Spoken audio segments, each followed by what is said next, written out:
morning and welcome to PwC Herald Talks, the business series examining a range of current and upcoming trends and topics in the world of commerce designed to give you the strategies, insights, tips and analysis to take away and grow your own business. It's natural in business to want it all for yourself. And so the concept of a sharing economy, just as it is with sharing toys and toddlers, can be difficult for many people in business to comprehend. So in an age of unprecedented change and rapidly emerging new challenges, what exactly is the sharing economy? Please welcome the co-founder of the excellently named Biz Dojo, Nick Schuring.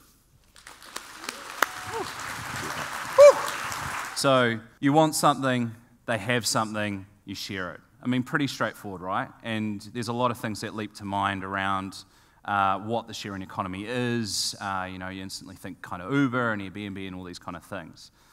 I guess one of the big things for us is the name might be reasonably debatable, but the actual impact of it is colossal. In the last few years, it has kind of transformed how we function. And then you think of our category within the co-working community, in the space of basically 6 years, WeWork has gone from 0 to a $20 billion value company.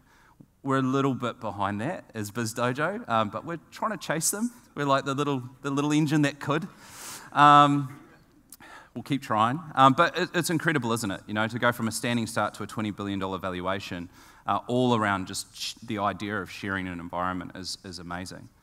So what's feeding this? What's driving this kind of need for the sharing economy? As we're becoming more of a millennial workforce, we're kind of a little bit commitment shy. We kind of want to access a brand new car, but we don't really want to own it, and we want things now, and we want to use it, and then we don't want to have to deal with it.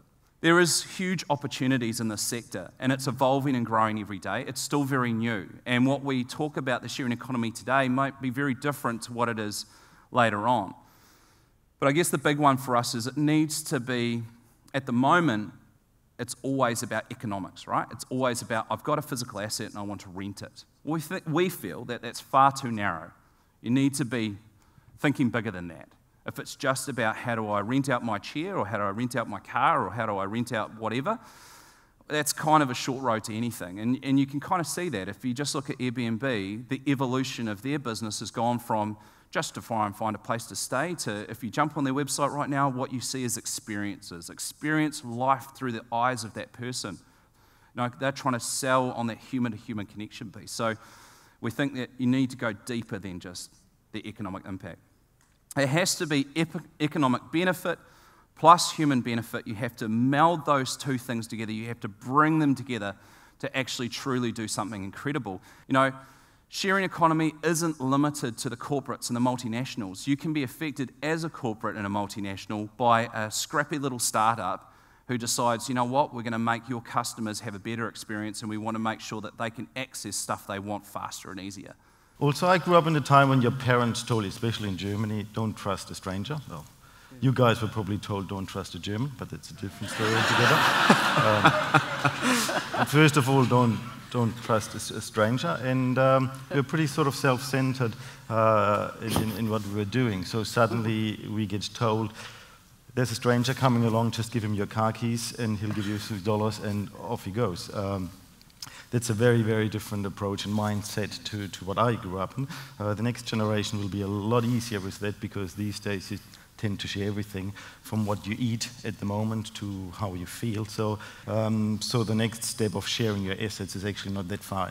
And the idea is as old as economics itself. We always wanted to share and increase how we utilize our assets. It was just simply very difficult to do. I mean, when I arrived here in New Zealand, and I was told in no uncertain terms I need to buy a lawnmower, because that's what you do here, I thought, what a waste of money. I'm going to use this thing, I'd like to say once a week, no, maybe once a month, but why not organize a lawnmower for your street and find a way through Neighborly or whatever to communicate who can use it and so on. So I think it's just with the new technology, an idea we always had and a feeling is now being used much easier.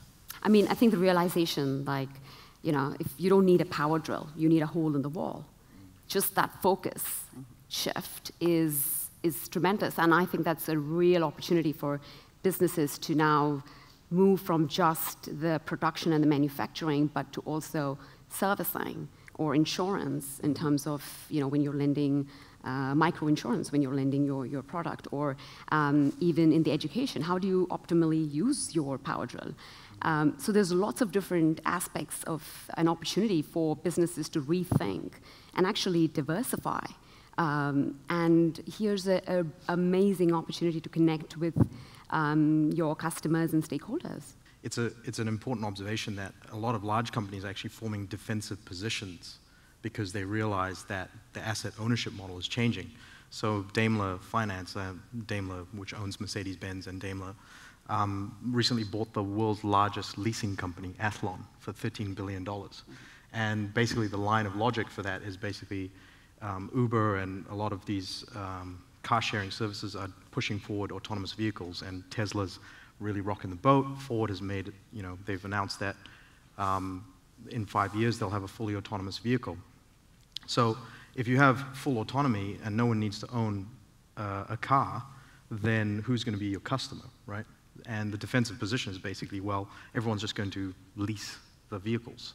So it's in our best interest to own the channel for making that available. How do you actually protect your model from being disrupted by somebody else, Nick?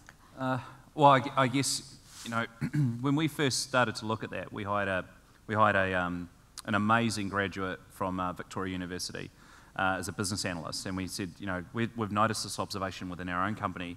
Go forth and search the world, see if this is something that's happening everywhere. And I think you've got a choice to make. Do you try and build a wall, or to hold back the wave? That doesn't always work. And for us, we went, well, actually, let's embrace this shift. Let's help to guide that wave. We can't stop it, so let's be part of it. Ladies and gentlemen, thanks very much to our keynote speaker, Nick, and our panellists, Priti, Danu, Christoph, and Fran O'Sullivan. Would you please put your hands together for our speakers this morning?